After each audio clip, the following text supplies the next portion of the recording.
Assalamualaikum warahmatullahi wabarakatuh. Halo semuanya. Kali ini kita akan bahas soal perhitungan kenaikan titik didih larutan dari larutan non-elektrolit.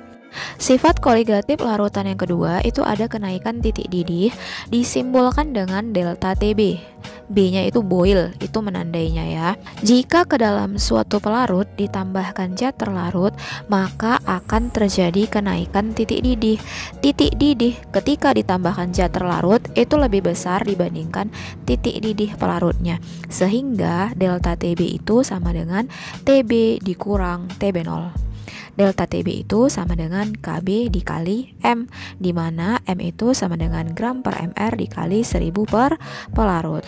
Delta Tb itu sama dengan kenaikan titik didih, Tb itu titik didih larutannya, Tb0 titik didih pelarutnya, Kb itu tetapan kenaikan titik didih, kemudian M itu molalitas ya. Soal yang pertama, berapakah titik didih larutan urea Mr60 jika 1,2 gram urea dilarutkan dalam air sebanyak 200 ml Kb 0,5? Yang ditanya itu titik didih ya.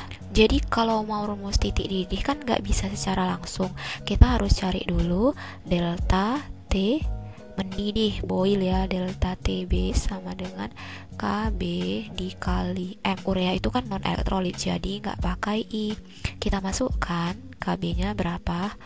0,5 M. M itu molal, rumusnya gram per mr dikali 1000 per pelarut.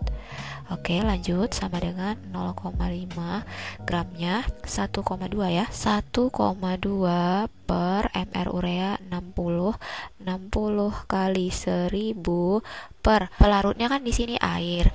Pelarut yang diminta di sini gram bukan mililiter. Jadi kita ubah ke dalam bentuk satuan gram. Nah, air itu kan massa jenisnya 1. Kita ambil dari rumus Rho sama dengan massa per volume. Rho air 1, M-nya yang kita cari, massanya ya. Satuannya kan gram, volumenya ini 200 mili. Maka sama M-nya sama dengan 200 gram ini nanti. Jadi dia kalau pelarut air, massanya itu sama dengan volumenya ya. Mililiter pasangannya gram, liter nanti pasangannya kilogram. Lanjut, berarti pelarutnya 200 gram. Kita sederhanakan, kita coret. Ini 1000 sama 205, ya kan? 5 sama 60. Sama-sama bagi 5. 5 bagi 5 1, 60 bagi 5 12. Ini 1,2 sama 12, 0,1 ya. Berarti tinggal tersisa delta Tb sama dengan 0,5 kali 0,1 bertambah komanya 0,05 derajat Celcius. Yang ditanya kan titik didih. Berarti ingat delta Tb kan naik. Kalau naik berarti yang akhir lebih besar dari yang awal. Yang akhir itu kan larutannya. Jadi Tb yang awal itu pelarutnya aja, Tb0. Ya, delta Tb nya 0,05 sama dengan Tb yang ditanya Tb0. Kan kita pakai pelarut air mendidih pada suhu 100.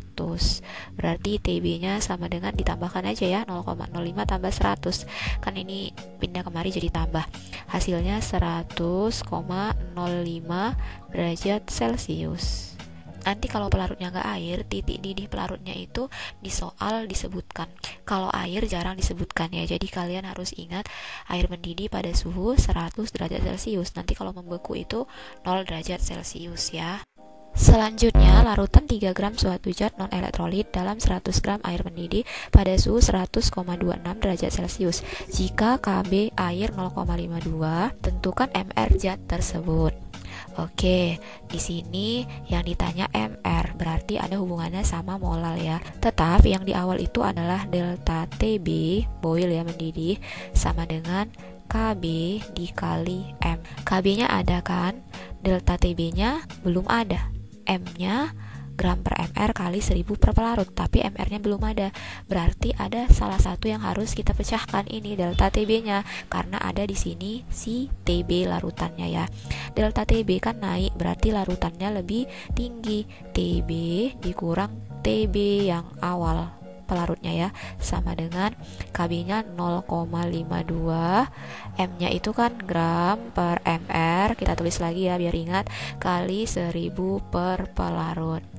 TB-nya titik didih larutannya ini 100,26 ya, 100,26 titik didih air ya, karena pakai pelarut air 100 derajat Celcius sama dengan 0,52 kali gramnya ini 3 per mr-nya nggak tahu ya kan, itu yang ditanya, dikali 1000, pelarutnya berapa gram? 100 100,26 kurang 100 0,26 ya, sama dengan 0,52. Ada yang bisa kita sederhanakan, ini 1000 sama 100 tinggal 10 ya, dikali 3 dikali 10 dibagi mr ya kan. Mana lagi yang bisa disederhanakan? Ada, ini 0,26 sama 0,52, ini angkanya ini dikali 2 ya, berarti 0,26 bagi 0,26 1, 0,52 dibagi 0,26 2 ya, berarti mr-nya tinggal 1 kali mr, 2 kali 3 6, 6 kali 10 60. Oke, selesai, mudah kan? Sekian dulu videonya, semoga videonya bermanfaat. Sampai ketemu di video selanjutnya. Assalamualaikum warahmatullahi wabarakatuh.